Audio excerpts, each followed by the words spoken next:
Delahunt spins out, gives it to Blade. Blade pops it into the middle of the field where Rob crashes it up. Out one more phase. Nice little disguise from Delahunt. Crossfield kick from Cardy. That's clever. And look who's underneath it. It's a try for Connacht. And it is the man who is ever reliable under a high kick. Matt Healy. That Carty to Healy combination has worked before. It's worked again. Brilliant vision and brilliant footballing skills from Jack Carty. Super finish from Healy. 11 minutes gone. This contest, Connacht are 5-3 ahead. 15 and a half minutes gone. Niall Murray to target, lays it off to Delahunt. The offload to Papaili is brilliant, and Papaili is over for a second try in a Connacht jersey. He needs a big game tonight, the big number 8, and that's a wonderful try. There was a lot more to it than just a rampaging run of the big number 8, but by word, that's Connacht's second try in a fine start. Connacht are mauling infield. The ball has been transferred towards the back. Connacht need to get this out because it's not clean enough, or are they just going to roll on? But brilliant pass from Delahunt to Blade, and Blade is over for the try. Delahunt just spun away from the back. Clever move and a super little angle from Blade. He's over for yet another try in a Connacht jersey. Caelan Blade gets Connacht's third try. Connacht 7 metres from the line. That port carry has really changed things. What an angle from Daly. He's in and he's over and he's touched it down. He's got the try. Marmion timed the pass perfectly. Daly presents the ball. Connacht need to clear out. They're not getting it. Not supporting your body weight there. Fry was over the top of that ball, but he was off his feet, so he's giving Connacht a free play inside the 22, and looks like Cardy's going to go for the drop goal for the 2-score lead. It's not a sweetly struck kick, but it is over the bar. That's all that matters. Clever from Jack Cardy, clever from Connacht. That's a 2-score lead, a 10-point lead. Jack Cardy scores and Connacht lead by 30 points to 20. It's the Greggy Rugby Podcast. I'm Rob Murphy. Connacht have beaten the Dragons with a bonus point. Alan Deegan, welcome along. Hi Rob, yeah, that's the third bonus point win in a row against the Dragons. Nice that, Alan. That's good. I should leave that to you at the start of the podcast. I've made 15 attempts to start this podcast and I've kept it simple now. William Davies, a man who likes to keep things simple. Yeah, 5 points, 10-point win. Take it, get on the plane and get home. You and I had to do commentary there, and it was kind of, I'm going to use the phrase chunky. It was a chunky game to commentate on. It was just, the pitch is cutting up, and I felt everything was cutting up around us, but we made it work, and Connacht made it work. Yeah, it's not a classic. A 50-point game with 7 tries sounds like something that you'd want to get the video of. Well, I know you don't have videos these days. I'm showing my age, but you wouldn't really. But look, I think they had to win this game. This game is must win because of how close they've got in some of their recent games. They needed to get another win. You can't keep getting to the top of the mountain and not get into the absolute top. So they got there, they got it done, they dealt with the conditions, they gave away an awful lot of penalties, which they'll have to look at, and they would have been under a lot more pressure from those against a better side than the Dragons, who are very limited. Mm-hmm. They're extremely well resourced when it comes to their maul, but that's about it. And even then, Andy Friend, who we're going to hear from in a while, had some issues with the way they set up in that maul at times. We did actually on one of them, but he feels there's no opportunity to sack the line-out catcher, I'm going to call him, if the defender's in front of him. And that was his frustration. Yeah, which is illegal. That's crossing. And one of the mauls, too, that we were commentating on, and we said in commentary, they had it formed before the blue ball was even in the line-out. It was ridiculous. Watching the Munster training video, because that's how they set up to do it. So it's just one of those things, but it is a concern, and they'll have to look at it because teams are going to come and try to do it. Yeah, just to jump in there, there may be technical issues, but Connacht have a problem at maul time, and be it with the referees not reading things or whatever, they're conceding a lot of tries and they're conceding a lot of penalties. Yeah, and you're inviting, if you keep giving away silly penalties in midfield, you're inviting this onto you. And I'm not trying to be negative, but you have to look at who you've beaten. They've got 5 points. They've got next week off, although there's an A game probably on Friday, so a lot of the players who aren't involved today will get a game. And then you've got Cardiff, and that's an in-conference game. Cardiff with a new coach in Dai Young coming. They need to win. They have to win. They're at a slight disadvantage because they've actually, along with Ulster, the only team that's played all 12 games. They haven't had a game called off. So it's amazing that in this time of all these postponements, 2 sides have just rolled through and not been caught. but they can take a lot out of this because this was a hard old slog. It's a difficult place to go. Yeah, and it's, Cardiff, who they play next, are the last team they lost away from home to. 4 away wins in a row in this competition. It beggars belief, Alan. Edinburgh, Zebre, Leinster, and now the Dragon. Yeah, I had a quick look at the stats. I don't think we've ever done it before. The nearest we've done it was in Pat Lamb's time, but I don't think we got 4 away wins in a row in the Pro 14. We might have done it with Europe, but not in the Pro 14. I think the Celtic League back in 2001, we famously had 3 very good away wins in a row to start the season, including a win at this venue against the great Newport, as they were in those days. And that was the one where Eric Elwood kicked a penalty in a 6-3 win over Cardiff too. But those are days of yonder. This is days of now.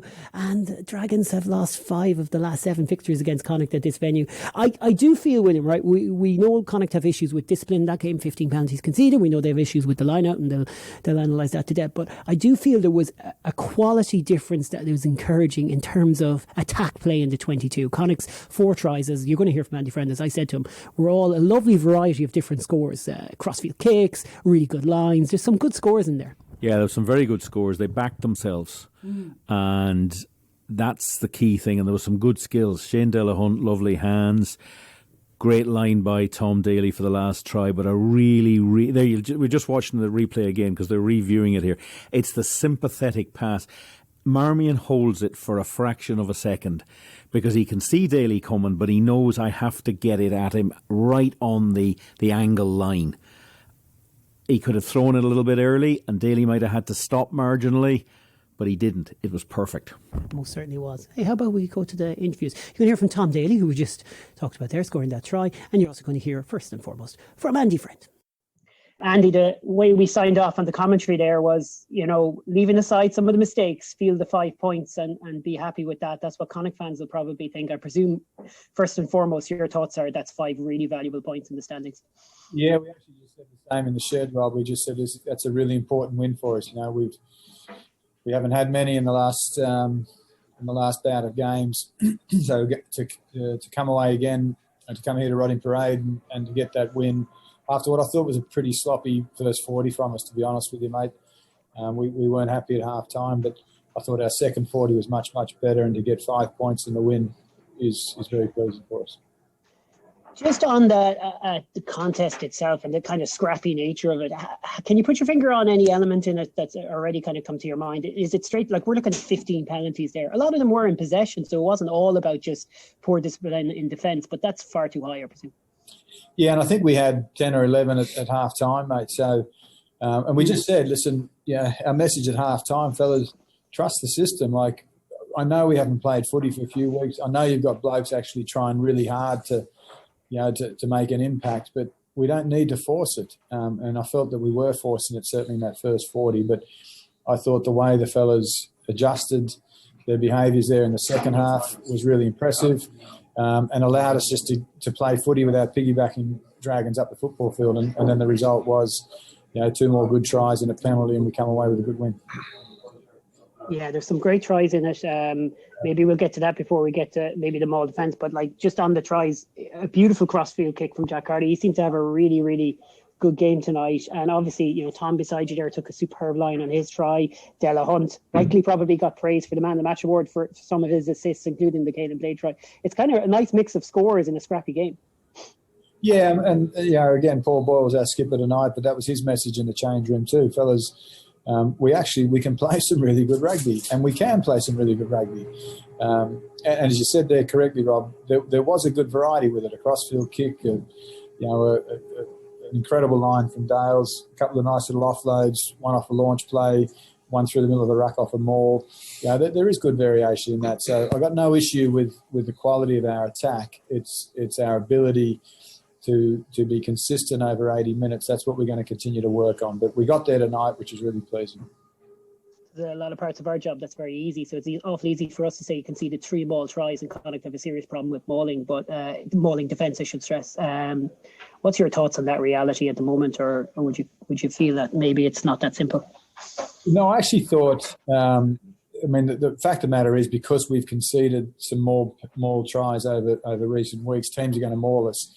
Actually, when you go back and look some of those setups in the first half. I thought they were illegal. They weren't picked up. But when you get a man that's backing into another bloke, you can't sack the lifter. It makes it very, very difficult for the jump. You can't do that. So, but because we put ourselves in that position, we're going to have to be much, much better.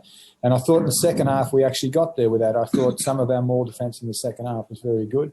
But it is going to be an area that teams are going to target. So the forwards are working really hard on that, and we're working really hard on that because it used to be a strength of ours, and we'll get it back to being a strength. I'm really interested in this, Andy, just as we finish. We're tying ourselves up in knots, constantly telling people that, the top side gets to the final of this competition. Connacht are looking to finish in the top 3 to secure Champions Cups rugby. And that's the bottom line at the moment. But we're tying ourselves up in knots because we're not sure if the rainbow competition will go ahead. And we just wonder to ourselves if there's a chance that there may actually be playoffs in this competition and further games beyond March. Are you thinking that as well? Is that in the back of your mind as well and the team's mind? Yeah, I'd say join the party, mate. We're all thinking that. Like, I don't know what's going to happen. And all we know is that we've just got to keep winning games of rugby. And if we do that, we've got another 5 games that we definitely know of. If we can win those 5 games, you never know what's going to happen to Munster. They've definitely got the lead on us at the moment. And if they do change the system and we do go to a quarterfinal, semi-final, well, we put ourselves in a great position for that. So I'm not going to get too wound up about what may happen, what won't happen. Let's just zone in on what we can do, and that is 5 points tonight, which was good, a week off, hopefully a good performance and a win against Cardiff at the sports ground, which it's really important we get back there and we win our games at the sports ground. I didn't want to ask Andy this. I'd be more interested with someone who was on the field, which is the conditions look poor. How much did that affect the way the game played out from your perspective? Definitely, the pitch condition it probably looked a bit better. It actually looked quite good when we got here, but underfoot it was quite soft, and it obviously affects the condition of the ball as well. And yeah, it definitely had a little bit of an impact on the game. You could see it was very stop-start. There was lots of penalties, lots of knock-ons and stuff. But I think in fairness, Jack, Blady, Marma, when he came on, Porchy, they all played us in the right areas, and that was sort of our game plan, just to play in the right areas of the pitch. We knew it was going to be a dogfight here. We knew Dragons were going to put it up to us. They always do. And I think that was really important. The halfbacks really stood up today and put us in the right areas, and that kind of came to the fore in the second half, I think, with some of our tries in around their A zone. So I think a big ups to Jack and Blady and Marms for playing us in the right areas. Yeah, they did, and they gave you a good platform in the second half. When you look at it, you took a good score yourself off a good line. It's something we talk about a lot in commentary with your own game. Is that something you're aware of, that people kind of pick you out for taking good lines? Is it something you work on quite a lot? Yeah, it's something I'd work on in training, and I'd run them in training and stuff like that. I think it's a strength of my game, so I like to use it when I can. And I think our nines are pretty good. I was saying to Friendly on the way over here, they kind of see it as well. So if I run the line, they'll find me, and if I don't run it, hopefully I'll hold someone and they'll make a hold for someone else. So yeah, it's probably a strength of my game, and I look to use it as much as I can. And we implemented a little bit in our attack shape. So yeah, it's good. That's 6 games in a row for you starting, Tom. What's that been like for your own perspective? It's the first time you've got that kind of run.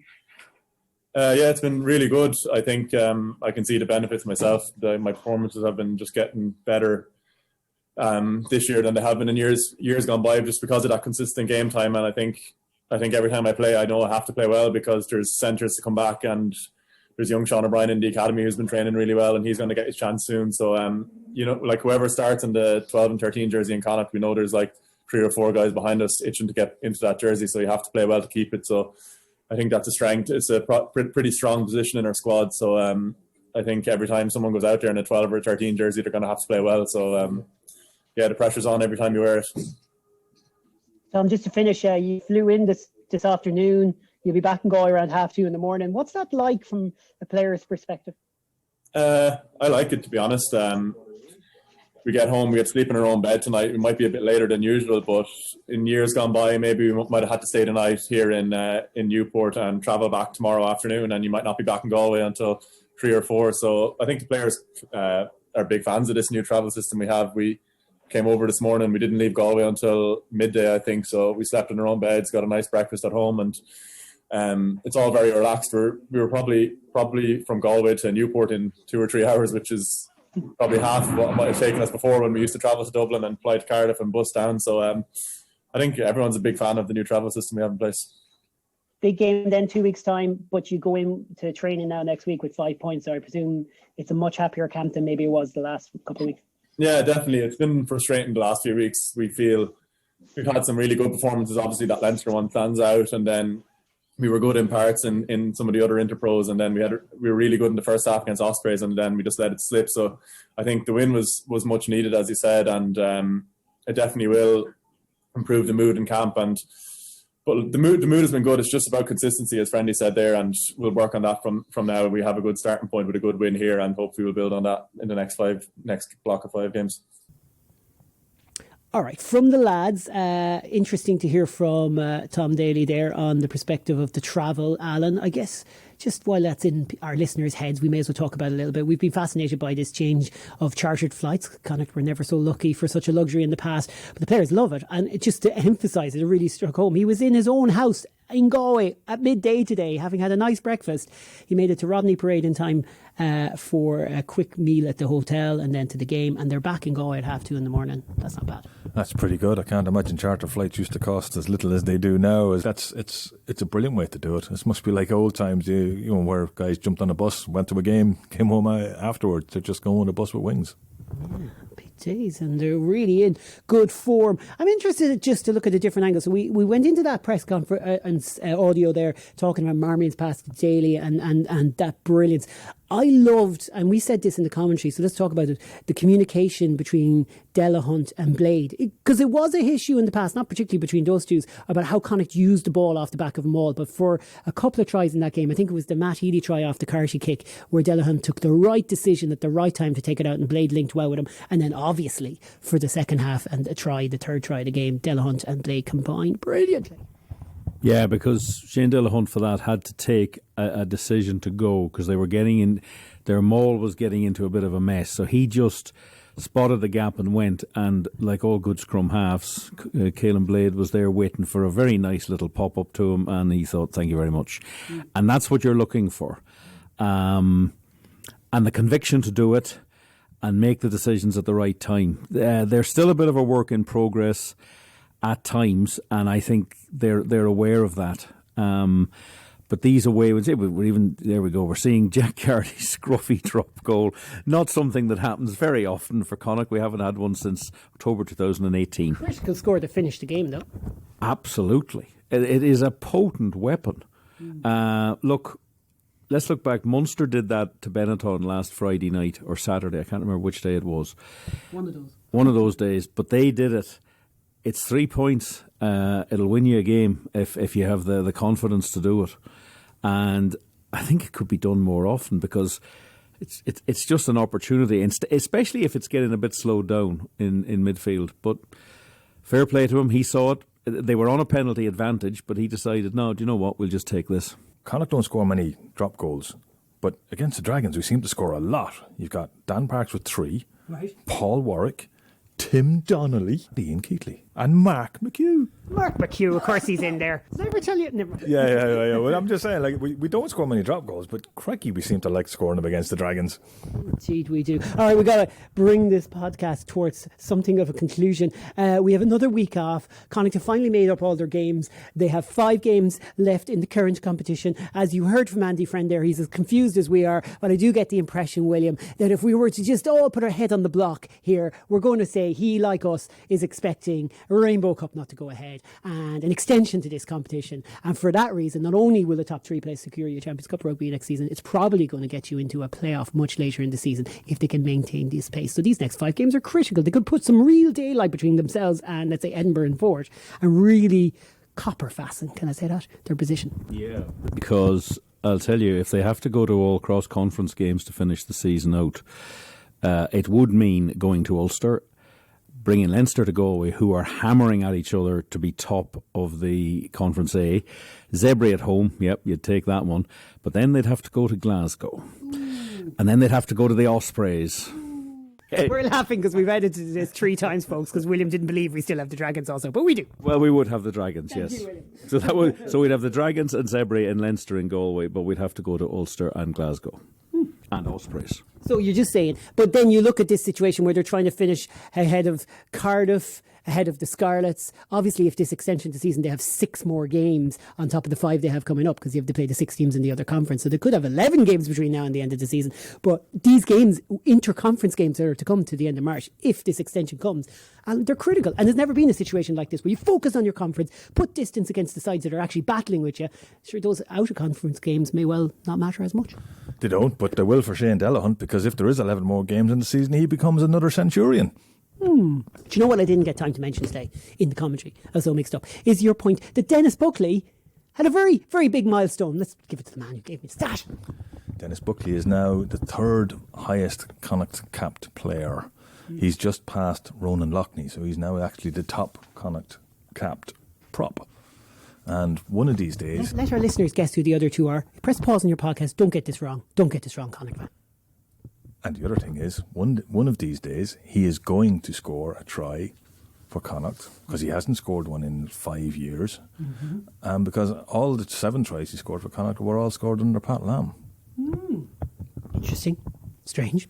There must be more to that than meets the eye. Anyways, he's very much on a pathway towards legendary status with that kind of return. 192 appearances for Connacht. Finlay Bealham hit the 150 mark as well today. Some great milestones being made. Interesting to... Did Jack Carty? Jack Carty hit 150 today as well. Oh yeah, he did. He did. Yeah, good work from Jack Carty.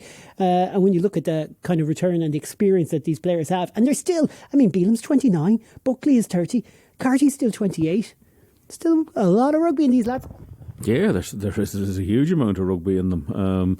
And as whether they'll still be for Connacht, we'll just have to wait and see. These uncertain times. Look, let's just... Alan, our listeners are in good form. We've got 5 points in the bag.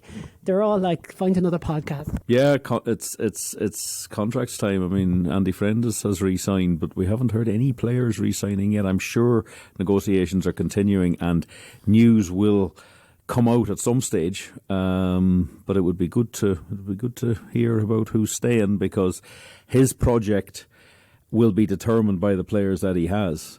Not all of the 27 players are out of contract will be staying. That's just not possible. But there are certain key people in there he'll certainly be looking for. And of course the coaches are all also out of contract at the end of this season. So we just have to wait and see what develops. It's funny because if I look at players 23 or younger that we're playing today, that we may be talking about quite a lot in the future. You got like Jordan Duggan, Jack Ainger, Oisin Dowling, Niall Murray, who had his 4th start for Connacht, first start of the season, and Peter Sullivan. Niall Murray. Niall Murray. They do apparently say that around Roscommon. St. Bridget's is his GA club. There was 3 Roscommon men on the pitch today at the start, Jack Carty and Dennis Buckley as well. That's touching some sort of record, especially when you throw in the fact that Paul Boyle will proudly tell you his granddad comes from that league. That's 4.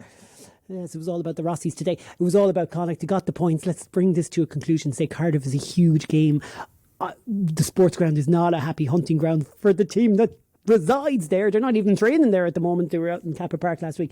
They got to get that right. They got to get a lot right to do with the Mall. I mean, they lose that Cardiff game and it's kind of back to where we were in the lead up to this game again. It's back to a bit gloomy, isn't it? It is, but like they are 6 points ahead, so they do have the games in hand. Like, you know, they are in a good position, but you would like to see them win a game in a sports ground, and especially as important as that. This was a massive game. This was season defining because of what's happened up to now, and now we're coming into a part of the season where we tend to do very well because the pitches tend to get better. Yeah, other teams are losing players to international duty, but you know we like to play in good conditions. I think Sean Holly was saying it on the Under the Sticks, the official Pro 14 podcast earlier in the week. He's amazed at how well Connacht play the game, considering where they have to train. The skill set is pretty high. Yeah, it's interesting. There was that the podcast where we were talking about building a roof over the sports ground in the new sports ground? Yes, it was. I saw that popping up on Twitter going, interesting. Actually, someone did a little design of what it might look like. I was like, yeah, that actually is very interesting, but no, that's not going to happen. If we get the stand built at all, we'll be happy. Well, maybe start with giving them a 4G training pitch. I quite like the fact that I nip down to Kappa Park every now and again. Why is that, Alan? I don't know, Rob. I don't know. Did you hop on your bike to go and have a look?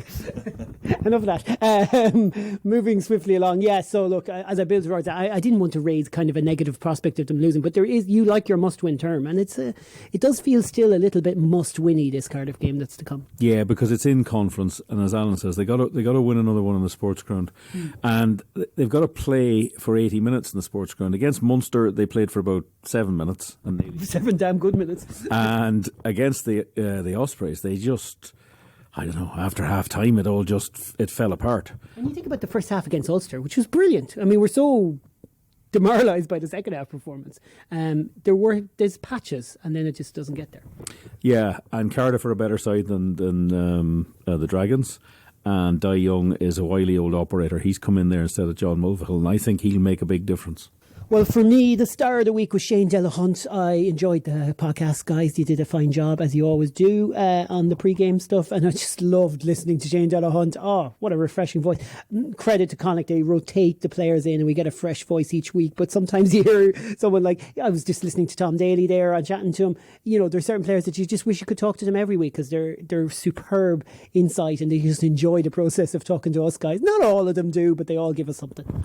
Yeah, when I did my initial cut of the podcast, it was a little bit too long, and so what I normally do is I nip back to the players and take a bit out of the players, and every time I went, oh no, I can't cut that out. Oh no, I have to keep that. Okay, so Shane stays in completely. I'll have to take a bit more out of what William and Dave were talking about at various other points in the podcast. But yeah, no, he was brilliant. Yeah, and it just because we got such an insight into his thought process, we could see he was coming in form. And that came across in the way he was talking. He's very self-aware and self-critical. But then, that was his most complete performance of what I feel has been a very good season overall anyway. Yeah, and you're looking at the fact that himself and Tom Daly are guys who haven't had big long runs in the team at any point in time. There were stars at under 20s level, at under 19s level. There were stars in their younger day, and then for whatever reason, with injury or just form or whatever, just they fell off. But now they're getting good long runs of chances to play the game, and they're starting to play some really, really good rugby. Very much so. We have to highlight a correction from last week's podcast. Shane Delahunt is from Tipperary. He may be from Birr, but the Tipperary side of Birr. Yes, I'm sure he is. And I have to make a correction. I gave you some false information during the podcast. That Richard Hibbard try was not the only Pro 14 hat-trick. It was the way I'd written my stats. I'll go down with this one. I mean, don't worry. I said it. It's actually the third one. The third one? Okay, then I'm blaming you. Carrigan Riverstown is Shane's GA club. It's important to highlight that. He's proud to be from Birr Rugby, or have played a bit with Birr Rugby Club as an underage. But yeah, great story, great character. Good solid performance from the Connacht side. 4 of them away with Ireland. Obviously Quinn Rue has picked up a knock. We'll watch Ireland at the weekend and we'll enjoy them in terms of, it's nice to know that Connacht have the points in the bag. We can sit back and enjoy the Six Nations. Your favourite competition, William Davis. Yep, thoroughly looking forward to it. Can't wait for it to start, and it's going to be interesting just to see what develops. There's all sorts of, there's a lot happening around Ireland, but there's a lot happening around Wales as well. I have an image of you like newspapers bought, spread out in front of you. Like, I'm trying to think, will you go the whole hog now? Will you go and fry up a few sausages? Yeah, you're going to sit back? No, you won't be beer in the afternoon, surely not. No, I won't be beer in the afternoon, but I'll certainly might even light a cigar and settle in. Yeah. 2 games tomorrow, one on Sunday, some good cricket from India, West Ham game tomorrow evening as well. It's set up, I'll tell you. Burnley Brighton? Yeah, you'll watch that as well. I'd be one of these Connacht fans who'd be sort of going, well, there isn't any Connacht players in the team, and that's the first time since 2014 we've had that situation, and that just takes the edge off a little bit for me. I know I shouldn't, but it does. Yeah, it's small, but I think I would be happier if there was a sense of some sort of new dawn in some of the key positions, and then, okay, there'll be no Connacht players, but I just at least feel the buzz. And I know we all focus on Sexton, but there is a feeling that there's a number of players that aren't showing super form or super fit in there. But here's the thing, and William, I know you have a very proud connection to the country of Wales, but at the same time, if Ireland beat Wales, there's nothing better than beating Wales, is there? And we'll soon get over any sort of Connacht involvement if to get the job done. Absolutely, there's nothing better than beating Wales. It's great because I can ring up my family over there, and that's the thing about Wales. My cousin She has not a huge interest in rugby. She wouldn't know that Connacht were playing in the Dragons tonight, or that the Neath Swansea Ospreys will be playing a game. But Wales, different issue. 5 o'clock Sunday afternoon, yep, that phone call can be made. And if Ireland lose, the phone's off the hook. Let's leave it at that. Connacht have got a bonus point win away to the Dragons. There are anywhere between 5 and 11 games. In fact, not between that. There are either 5 or 11 games left in this competition. We shall see how that pans out. In the meantime, it's all about conference play from here until the end of March. And Cardiff are next up on the 20th of February. We hope to squeeze in another Down Week podcast, as we often do. And then we'll be back in with our pre-game podcast the following week. Thanks for listening, folks. Patreon, get on it. Log on. Support us. Lots of other ways of supporting us and following us too. Share this podcast in your WhatsApp groups with your fellow Connacht fans. Thanks, folks. Loose, cut it loose. Break out or nothing changes. Sad and confused. Don't wait until